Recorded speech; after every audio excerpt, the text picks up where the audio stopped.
قبل ما نبدأ حلقتنا نصلي على سيدنا محمد. اللهم صل وسلم وبارك عليك يا حبيبي يا رسول الله. القصة دي بقلم الكاتبة المبدعة زهرة الندى. نزلت أفنان المطبخ بغيظ من نفسها وقعدت على الكرسي وسندت على الرخامة بتوتر وهي بتاكل في ضوافرها بتفكير. دلوقتي سيف اتأكد إن في إنه ورا جوازها من أبوه، ويمكن يتأكد إن جوازهم كمان كذبة. قالت لنفسها بغيظ: ليه قلت له كده يا غبية؟ أوف، سيف مش سهل، ممكن يفضل ورا الموضوع ده لحد ما يعرف الحقيقة. أنا والله العظيم غبية وقلبي ده هيوديني في 60 داهية. ونفخت أفنان بضيق من نفسها. فجأة قربت منها خادمة من الخدم: تحب أعملك حاجة يا أفنان هانم؟ بصت لها أفنان بضيق: أنا أفنان بس يا هنا، ولا هانم ولا حزنون، ماشي؟ وياريت تعاملوني زي ما كنتوا بتعاملوني، تمام؟ فقالت بنت تانية: ما يصحش يا هانم، العلم ما تترفعش عن الحاجب، وانت بقيتي ايه واحنا ايه دلوقتي؟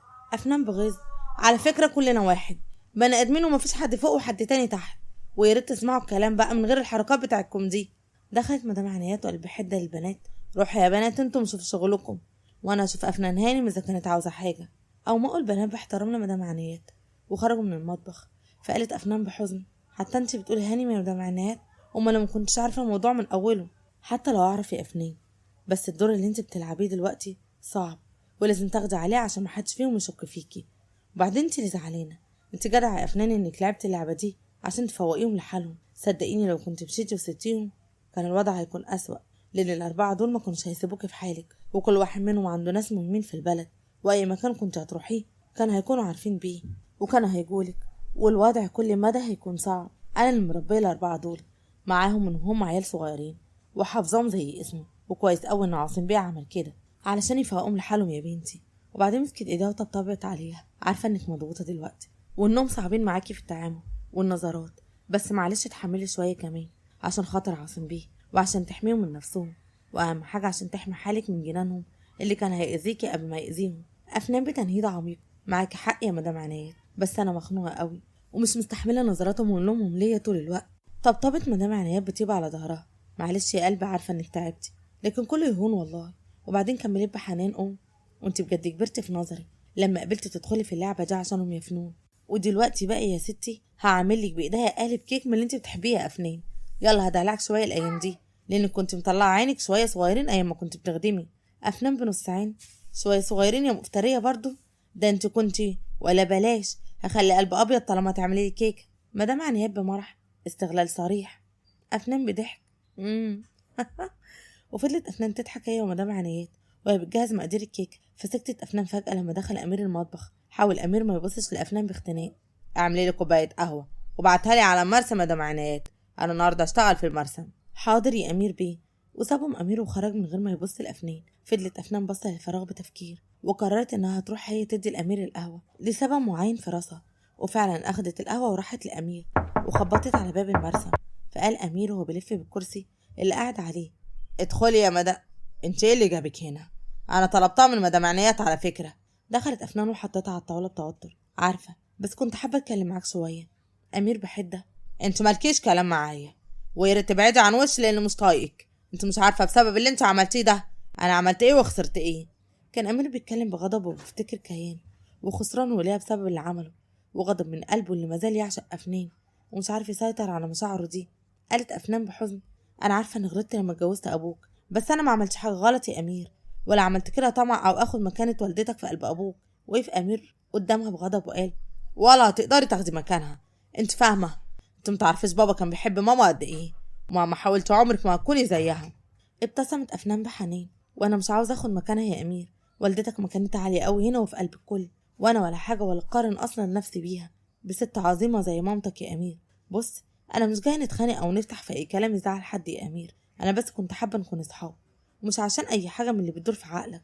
انا بقولك كده عشان انت برضه كنت صديق واخ عزيز ليا يا امير، فبتمنى توافق. وشبكت افنان ايديها في بعض بطفوليه وهي بصله بتوسل. فضل امير شويه باصص لها وقلبه بيدق رغم عنه بعشق ليها بسرعه. بص للفراغ بتفكير: موافق، يلا روحي بقى عشان عند شغل ومش فاضي. ضحكت افنان بحماس: ماشي، يلا سلام يا باشمهندس. وسابته افنان بحماس وخرجت من المرسم. فضل امير متابعها باعين تلمع بالغضب والعشق في ان واحد، وقال لنفسه: للاسف يا افنان، مش سهل انك تمحي حبك من قلبي ويكون حب اخوي. ده شيء مستحيل يا مرات ابويا. وقعد امير على كرسيه وهو باصص للوحه اللي متغطية بقماشة بشر، وراح مرة واحدة شال القماشة وبتظهر صورة كبيرة مرسومة الأفنان، وفي خلفية الصورة زهور كتير بتزيد الرسمة جمال. فمد أمير إيده بيحركها على ملامحها الأفنان بهوس، وقاله كأنه بيكلم أفنان: انت مش مرات أبويا يا أفنان، انت الروح اللي تستحق الحرب عشانها. أنا مستعد أعمل أي حاجة لتكوني لي أنا وبس يا أفنان. في بيت كيان كان الكيان قاعدة على الكنبة وعينيها وارمين من كتر العياط، وقلبها بيوجعها قوي بسبب جرح أمير ليها وكسرة قلبها اللي كان بيعشقه بشدة. فقالت بدموع: ايه النار اللي جوا قلبي دي؟ للدرجة دي فراقها هيعيشني في نار كده؟ وبعدين مسحت دموعها باختناق وكملت: بس كده أحسن ليكي وليا يا كيان. وكاس إنه مشي وسابني، انت جنبه كنت عايشة في وجع، وبعد هتعيشوا في عذاب، بس عذاب بعده عني ولا وجع وجوده جنبي. أمير مش الإنسان اللي يستاهل حبك وتضحياتك يا كيان. وحطت كيان وشها بين ايديها بدموع. فالكلام سهل ولكن الفعل صعب، صعب قوي قوي عليها. ففجأة سمع باب بيتها بيخبط، فمسحت دموعها بسرعة وقامت فتحت بتتفاجئ بمامتها قدامها. فقالت بتفاجؤ: ماما، أهلا وسهلا، الحمد لله على سلامتك يا حبيبتي. الأم سلوى بتعجب: مالك يا كيان؟ عيونك وارمين ومحمرين كده ليه يا حبيبتي؟ كأنك معيطة. نزل كيان دمعة منها واترمت في حضن أمها: أنا محتاجة لك قوي يا ماما، كويس إنك جيتي. أنا حاسة إني لوحدي ومفيش حد معايا، مفيش حاجة يا ماما بتمشي صح. بعدتها سلوى وقالت بحدة: وفكرك لما تنامي في حضن الألف كده حاجة صح يا كيان؟ بصت لها بصدمة: انت بتقولي ايه يا ماما؟ سلوى بغضب شديد ضربت بنتها بالقلم. فبصت لها كيان بصدمة وقالت بألم: من الواضح كده انك مش جاية تشوفي بنتك اللي بقالك سنة بحالة ما جيتيش ليها عشان تشوفيها. واضح كمان ان ابن عمي مش قاعد في حاله، هو بيراقبني وراح يوصص لكم كعادته، وبعتك ابويا عشان تحاسبيني. يلا اتفضلي حاسبيني يا ماما، يلا كملي اللي جايه تعمليه وخدوا حقكم اللي جابت لكم العار. وراحت في حضن راجل. سلوى بغضب: يا بجحتك يا شيخه، ده بدل ما تكوني مكسوفه ودافنه راسك في الارض، لا واقفه بكل بجاحه وحاطه عينيكي في عينيا وبتتكلمي عادي ولا كأنك عامله مهببه. كان بدموع: عامله مهببه ليه؟ ليه يا ترى؟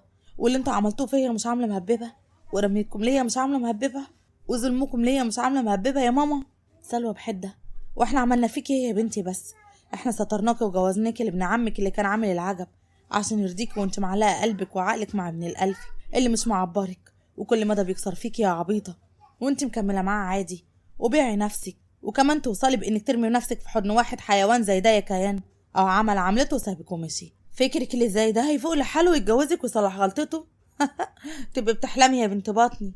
كيان بعياط: ومن قالك ان كان عندي اي حلم اني اكون مع امير؟ حلمي الوحيد اني كنت افضل جنبه، انا كنت راضيه بكده.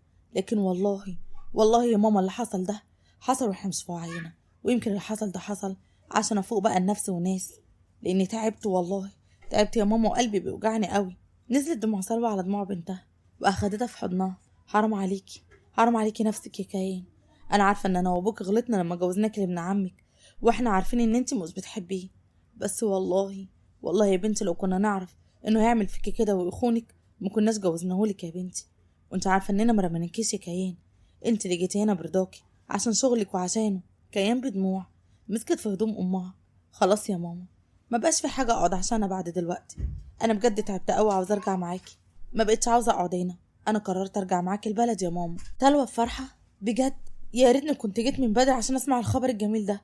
طب يلا يا قلب امك، وانا هساعدك في لم الحاجات اللي هتاخديها معاكي ونسافر قبل الفجر. كيان بتنهيده حزينه: طب انا مش هاخد حاجات كتيره، كام حاجه وخلاص، وهقفل الشقه بكل اللي فيها. طبطبت كيان على كتف امها بحنان وقالت: كل شيء هيعدي يا بنتي، وهتنسي صدقيني مفيش حد بيموت عشان حبيبي يا بنتي. كيان بوجع: بس اللي بيعشق من قلبه يا ماما بيتعذب لما بيتألم على وجع الفراق. ودخل كيان غرفتها بدموع، وسلوى بتبص لها بحزن على حال بنتها. في فيلا الألفي كانت أمينة طالعة ولسه هتدخل أوضتها، بس لقيت آدم خارج من أوضة ونزل بدون ما يقول لها شيء، فنادت عليه بسرعة وقالت: آدم لحظة. وقف آدم بملل وقال: عاوزة إيه؟ قربت أمينة منه ووقفت قدامه: أنت عامل إيه دلوقتي؟ لسه تعبان؟ آدم ببرود: مالكيش دعوة تمام. وجي يمشي، راحت أمينة بسرعة وقفت قدامه تمنعه من المشي: ممكن ثانية واحدة بس وبعدين امشي؟ ممكن تقولي أنت بتتعامل معايا كده ليه؟ أنا عملتلك إيه عشان تتعامل معايا بالأسلوب ده؟ آدم بحدة: انت بتسأليني كمان انت عملتي ايه؟ انت زي ما تمنعيش افنان تعمل كده، انت بنت خالة انت، ولا مصدقتي عشان تقب على وش الدنيا وتتشالي من الفقر والخدمة في البيت يا هانم. نزلت دموع أمينة رغم عنها بسبب كلام آدم اللي مليان بالتجريح. فبص آدم لدموعها بصدمة وحس بالضيق من نفسه لأنه خلاها تعيط، فلا إراديا رفع إيده وراح مسح دموعها ونزل إيده بسرعة وقلب ضيق. ممكن أعرف أنت اللي بتعيطي دلوقتي؟ أمينة بدموع وعتاب طفولي عشان كلامك وحش ومش حقيقي، وعلى فكرة بقى اللي عملته أفلام ده أحسن للكل، وبكرة تعرف إنها ضحت بنفسها عشانكم أنتم الأربعة. بس تصدق بقى أنتم ما تستاهلوش تضحيتها دي، وأنا اللي غلطانة إني وقفتك عشان أتأسف لك على حاجة أنا ما عملتهاش أصلا، بس قلت لنفسي بلاش تخسر صديق جدع زيك، وأنت اللي قلت لي قبل كده خلينا أصحاب ومش عارف إيه، ودلوقتي بترجع في كلامك وكمان بتجرحني. لا بجد شكرا قوي لذوقك. وجات أمينة تمشي بضيق، فجأة شخط فيها آدم بحدة كانوا بيشخط في عيلة صغيرة وقلب غيظ. خد يا بنت هنا، إيه كل الهبد اللي قلتيه ده؟ ايه بتحاسب مع عيلة صغيرة انا ولا ايه؟ وبعدين معنى كلامك ايه انها ضحت بنفسها عشاننا بالظبط؟ ربعت امينة ايديها تحت صدرها وقالت ما اعرفش، روح اسألها يمكن تجاوبك هي يا برنس. ادم بغيظ برنس؟ طب يلا امشي يا امينة من وش احسن لك. وراح ضربها على دراعها بغيظ، فبصت له بحدة وراحت ضربها هي كمان على دراعه ضربتين، وقالت باستفزاز والله انا حرة امشي اقعد براحتي. هي عافية بقى يا دومة، فريد انت اللي تشق طريقك وتشوف نفسك رايحة لفين. ادم بغيظ اكبر ضربها على راسها، والله ده بيتنا وانا حر فيه، وانت اللي دفاينا مش انا يا هانم. راحت امينه ضربه له الضربه على صدره وقالت بعند والله العظيم بيقلل بيتك يا امونه، ففكك انت بقى وشوف طريقك بعد عني يا ابن الالفي. ادم رفع صباعه في وشها بغيظ شديد. انا مش هتعصب عليك لانك انسانه مستفزه وايدك تقيله، بس بقولها لك صريحه يا امينه، خافي مني تمام؟ بتمنى تكون المعلومه وصلت. امينه برخامه لا لسه ما وصلتش، اتصل كده اسال عليها ليكون في زحمه في الطريق. ادم بتعجب اتصل على مين يا بت؟ امينه بضحك المعلومه يا دومه. قالت امينه كده وراحت ضربه رجله برجليها جامد وجريت مره واحده على اوضتها. فضل ادم اتنطط بقلم في رجله وقلب غيظ يا بنتي انا اوريك يا بنت المجانين، لولا بر الوالدين كنت دعيت على ابويا لانه بلانا بشويه عهات بما فيهم اخواتي، اشوف فيكي يوم يا جزمه يا رجلي. ونزل ادم لتحت وهو بيعرج بوجع.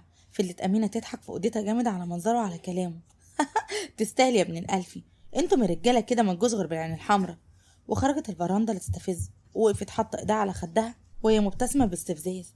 فخرج ادم من الفيلا وجي يركب عربيته لها واقفه بصلها بغيظ، فقلب غيظ انا هوريك يا امينه الكلب انتي. وركب عربيته ومشي من الفيلا كلها. فضلت امينه تضحك وهي بصله بحب وقالت باستمتاع معلش بقى يا دومه تعيش وتاخد اكتر من ضرب الحبيب.